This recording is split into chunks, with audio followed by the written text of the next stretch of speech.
Welcome to the Plant Centered and Thriving podcast. I'm your host, Ashley Kitchens. Happy 4th of July and welcome back to the show. My name is Ashley. And I'm Katie. And today we're going to talk all about snacking. I'm actually so pumped for this topic, Katie. Are you? Yes, I think it's kind of a loaded topic. It seems simple, but it's kind of controversial sometimes. It is. Yes. Yep. So we're going to talk about a bunch of different snack varieties that you can throw together depending on what type of mood you're in. But before we even get to that, what we're going to talk about first is why we even snack, or why is it necessary to snack sometimes? And I want to start off by saying that snacks are a normal and natural part of eating. It's not a bad thing if you snack. It's not a bad thing if you need to have a snack between meals, or if you want to have a snack between meals or after a meal. Snacking is part of being human. So let's just start with that. Going prolonged periods of time without eating, and I know you know this, you who are listening, it's not ideal for our bodies. It can leave you feeling fatigued. You might start to lose focus on something that you're doing. You may start to feel irritable. It can even lead to you overeating at your next meal if you're especially hungry. And so snacking can be a really important part of our just practice when it comes to nourishing our bodies. I have a lot of clients who are struggling with this because they feel like they're not supposed to be hungry, or there's something wrong if they're hungry a couple hours after they have lunch.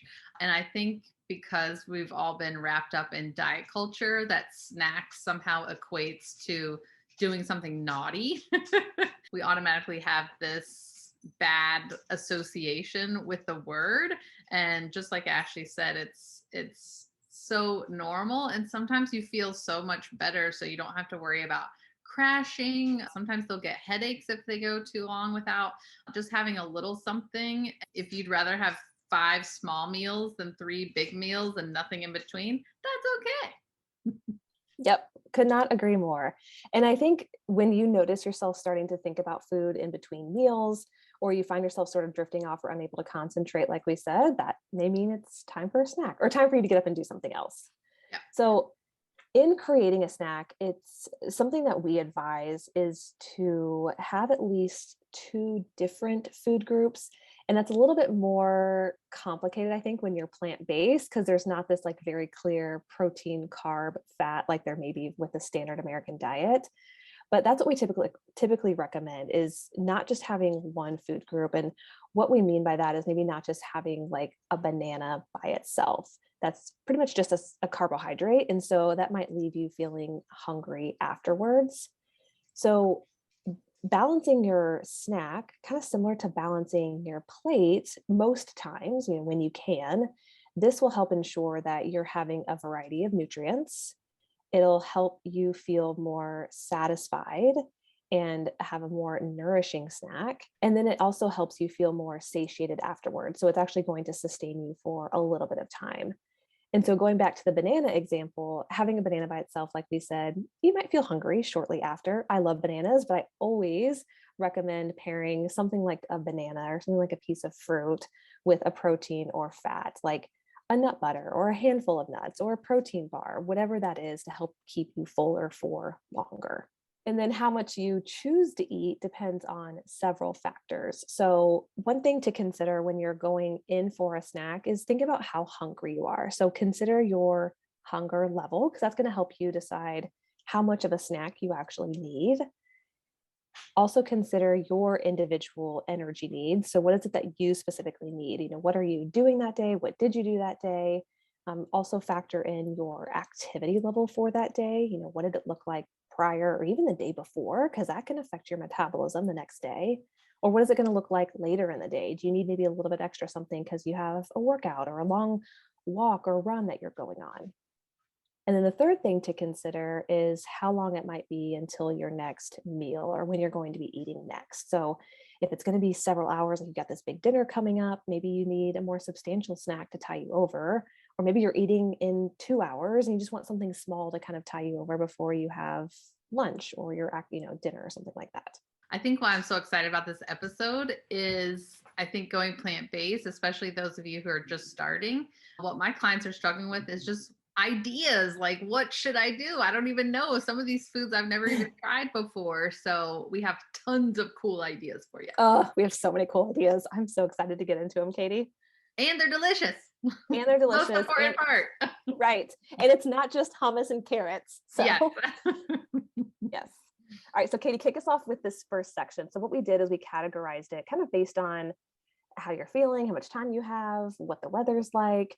So that's what we're going to do is go through our list according to how you're feeling, what's going on around you. Yes. So the first category is snacks that you go to if you have no time. So minimal prep. Number one is grab and go fresh fruit. So like Ashley said, a banana, strawberries, which we learned we can eat the red and the green parts, grapes, apples, oranges, all that good stuff. Granola. This is a big one for me because I love having granola in the house because I can use it in a ton of different ways, but definitely snacking is one of my favorite ways to eat it. You can buy it pre-bought. If you're feeling fancy, you can make your own, but they have some fantastic options available at the grocery store. One of Ashley's favorite, the small seed bar. So we'll put a link in the show notes for that. Roasted chickpeas or some really cool plant-based vegan jerky that are dehydrated. They're delicious. And trail mix. So that has dried fruits, nuts, seeds, all that good stuff. Just easy things that you can grab, go, keep in the car, keep in your purse, keep in your bag. Things that aren't going to get mushed up. And just, I think it's important too. And the reason we started with the ones that you have no time with is it's always good to have foods on hand, snacks on hand that you can just grab and go. It's like, oh my goodness, I need to go run an errand. Like, let me just grab this out of the refrigerator, out of the pantry, and get on my way. So it's helpful to have those grab and go type snacks on hand that might be packaged. Maybe you prep them ahead of time, or maybe there's something simple like a piece of fruit and like a handful of nuts that you can just take with you. Yeah. And I think it's a good reminder to be proactive in our planning. So if we have these grab and go things already on hand, it helps us from kind of making convenience choices or maybe choices that don't align with what our goals are. It makes it easier to make those choices that are going to, like Ashley said, satiate us and satisfy our hunger rather than just kind of filling a convenience need. Yeah, 100%. So our next category is when you feel like you need an energy boost. So some of these might require a little bit more prep work. One of those are energy balls. I don't know if you listening, if you've ever made energy bites, energy balls before. They're pretty easy to make, especially if you have a food processor, or even if you could just have like a really good muscle to like mix everything together. So things like lemon and poppy seed energy balls, carrot cake, classic, oats, chocolate chips, pumpkin pie. There's so many good recipes out there. So sometimes those are fun to make if you prefer to rely more on homemade goods versus buying them. But heck, even energy bites are being sold in the store these days. So you can always snag those if you want to do that too. And they freeze Fresh, really well. So I like making a bunch and then I can just put them in the freezer. that's a great idea. Yes. Fresh fruit is great for energy. There's a lot of water in fresh fruit. There's a lot of micronutrients in fresh fruit, a lot of fiber. So that's going to help kind of just give you that boost of energy that you need.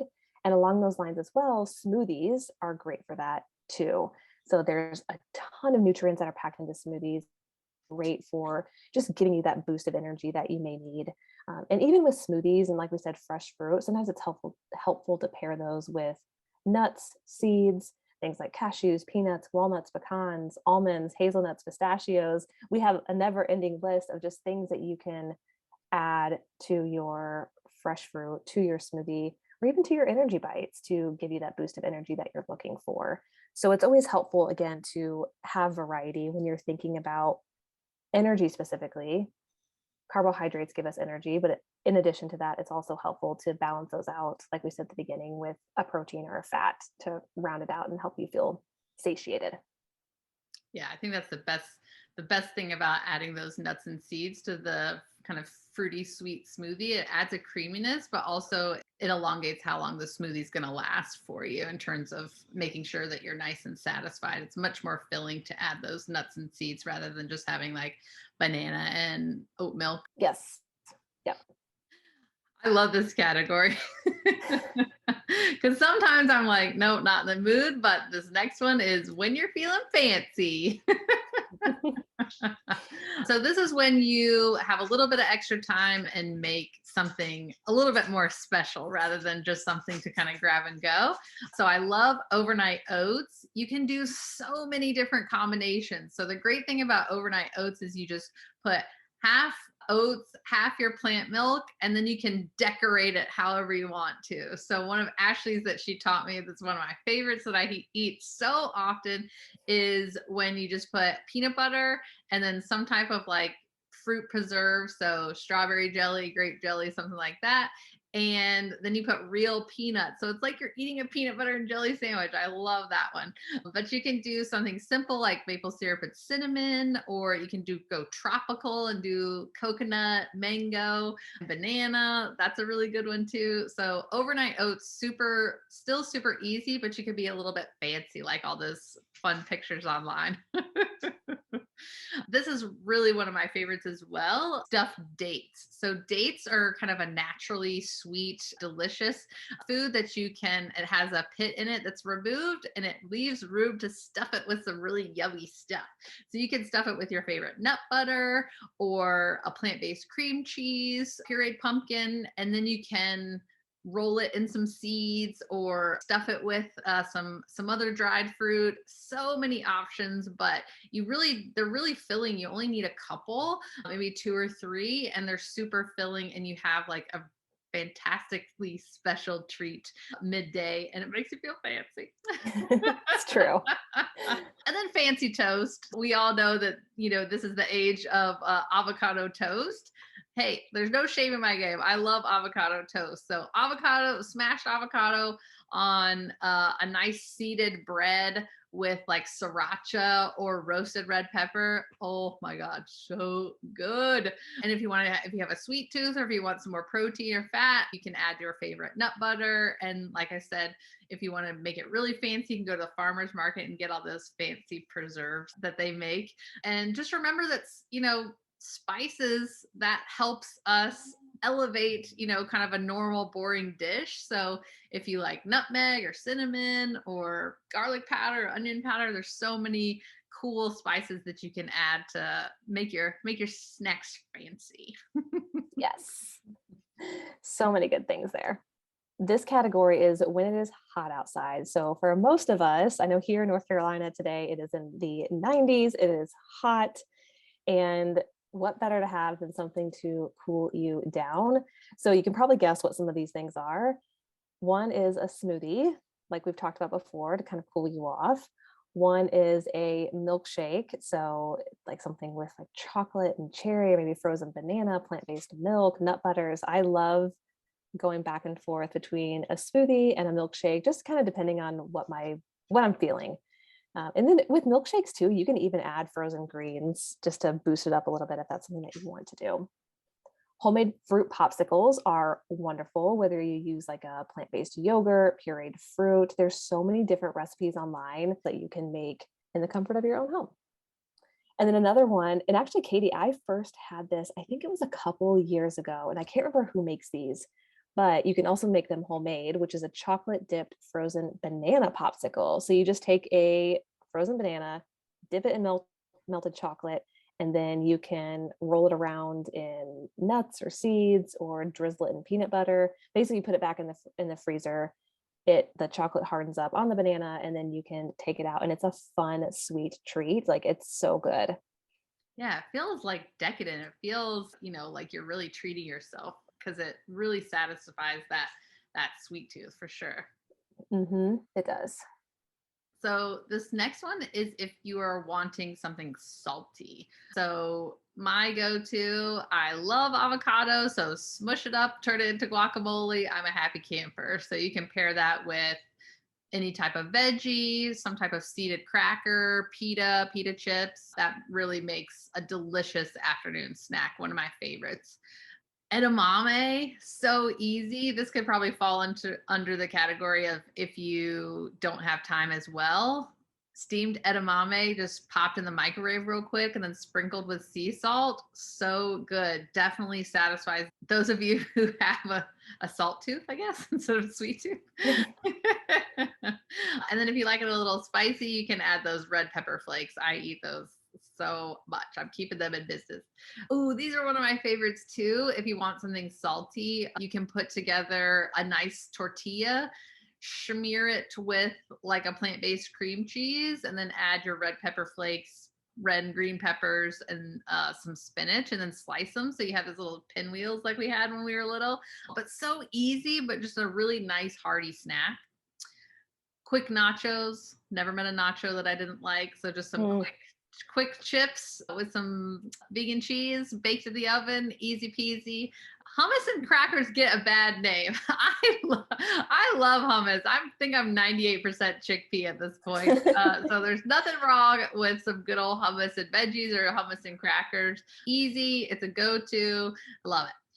And then rice cakes. And so instead of toast, if you want to do avocado rice cakes or avocado rice cakes with peanut butter or rice cake with hummus, they again make a great vehicle for some type of delicious spread. So I love those ideas, Ashley. Yeah, I do too. I think those are all great. Between the two of us, I think we were able to come up with some good ones. Yes. And obviously, we want to hear from you. I was going to say this at the end, but if you have snack ideas that maybe we did not mention, Yeah. show us on Instagram, tag us. That way we can reshare it with our audience and also just add more ideas to our own repertoire of ideas. Yeah. We talked about savory. Now, what if you're wanting something sweet? So we've got some fun ideas for you here. One is a chia pudding with assorted toppings, kind of similar to the overnight oats that Katie was talking about. One of my favorites, like the peanut butter and jelly overnight oats, are also peanut butter and jelly chia pudding. It's very delicious and it's really, really easy if that's what you want to do. You just mix up some milk with chia seeds, leave it in overnight, and then you can add your toppings before or after. Similar to the savory pinwheel that Katie mentioned, you can also make a sweet pinwheel. So if you have tortillas on hand, you can just spread them with nut butter. You can add fresh fruit like banana, sliced up strawberries. You can drizzle it with chocolate and slice them up, and they are delicious. Another one is if you want to prep food ahead of time. I used to do this a lot when I was traveling, when NB and I were both traveling a lot for work, is I would make muffins at the beginning of the week. That way we could carry them with us as we traveled. So like a carrot cake muffin or a banana muffin or like a chocolate zucchini muffin. Minimalist Baker has a great recipe for that one. There's just some great fun recipes that you can make when it comes to muffins or quick breads that you can have on hand to take with you if you're wanting something sweet. There's also something called dessert hummus. So I don't know if you've tried it before, but there's some good ones out They're there. so good. Yes. So if that's what you're wanting, maybe you can have some dessert hummus with like some strawberries or fresh fruit or even some pretzels if you're kind of wanting the combination of both savory and sweet. I had one the other day. It's sweet black bean hummus. It sounds crazy, but it's so good. No way. That is so wild. Huh. So another thing you can do, I've actually never done this. So Katie, you might have to explain it, but you can make something called yogurt bark. So tell me more about that.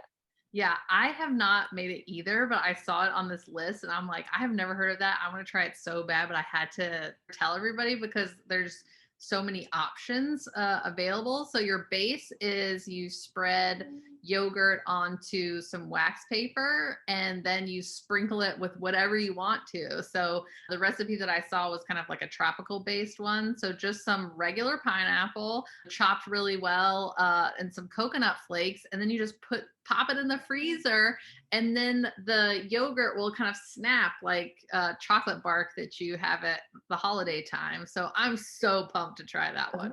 Oh, yeah, I Yeah, like I that mean, idea. the options are endless. So I love the ones that you can kind of customize to whatever you got lying around. Yeah. Yep. Great idea. And even with that, if you were to have yogurt on hand, that's another sweet type snack that you could have. And you could always add the granola that Katie mentioned at the beginning and some fresh fruit. And another option, this is also a grab and go option if you want. Dried fruit is a great option just for something that's more sweet. Dried mango is really good. Dried plantains or dried bananas are delicious. Something that you can. Apricots. Oh, that's my jam. Oh, yes, those are so good. So things that meet this sweet category, but also are great for grab and go items because you can kind of crush them and it's really not that big of a deal. So these are great if you want something crunchy. So we know the best ingredient ever made is nooch. So we love popcorn and nutritional yeast as a nice, like kind of cheesy, crunchy snack. It's so good. It is. Oh my goodness, that's one of my favorites. Those of you who may not like kale, a kale chip is a great option. Or if you have leftover kale and you're not sure what to do with it, you just throw some olive oil on it, do some massaging, massage the kale in a big bowl, and then just throw it on a roasting pan and roast it. And then they get crispy, and you got some nice kale chips. And you can always add just some sea salt or some nutritional yeast or some red pepper flakes. So you can go cheesy or spicy or plain. Love those. Again, how many ways can we make a chickpea? So you can do savory or sweet. So you can roll them around before you roast them. You can roll them around in some spices, or you can roll them around in some cinnamon and sugar and roast them. So you can have some sweet or some savory, but roast them up really nice and they dry out and they have a terrific crunch. So you wouldn't think so, but delicious. If you like a Southwestern vibe, I love a black bean salsa with some lentil chips. I tried those for the first time the other day. They were so good. So as opposed to Nice. kind of the traditional corn tortillas, just trying something a little bit different. Ashley mentioned plantain. So plantain chips, again, another alternative to kind of a regular chip or a tortilla chip, just has kind of that sweet salty combination, which I love. And sweet potato chips. A lot of us have air fryers. So if you're feeling fancy, you can make your own and feast on some sweet potato chips throughout the week. They make a great snack. They really do. I agree. I love some sweet potato chips. Hmm. So what about if you're wanting to eat a little bit more protein? Maybe you're wanting a more protein heavy snack because you lifted weights earlier that day, or that just sounds good to you that day. There are a lot of great bean dips out there, like white bean dips, black bean dips, that are going to be a bit more protein dense. And then you can have those with some more like protein dense veggies, if that's what you're wanting to do, or you can have them with seeded crackers or even pita, something, or even those lentil chips, Katie, that you described, which I would Yeah. imagine have like a bit more protein than a regular corn tortilla chip. Yeah. There's also great plant-based yogurts out there, even plant-based yogurts that are more like that Greek style, that are going to have a higher protein content than maybe just a regular plant-based yogurt. So look out for that. And then you can top that with a little bit of granola, maybe some extra nuts, seeds. We love adding, or we love even just keeping hemp seeds, chia seeds, and flax meal in our fridge and pantry. That way we can add them to things like a plant-based yogurt to bulk it up a little bit from a nutrient perspective. We mentioned edamame, which is a great source of protein. Wasabi peas are another thing, or even just regular peas in general. Those are going to be much more protein dense.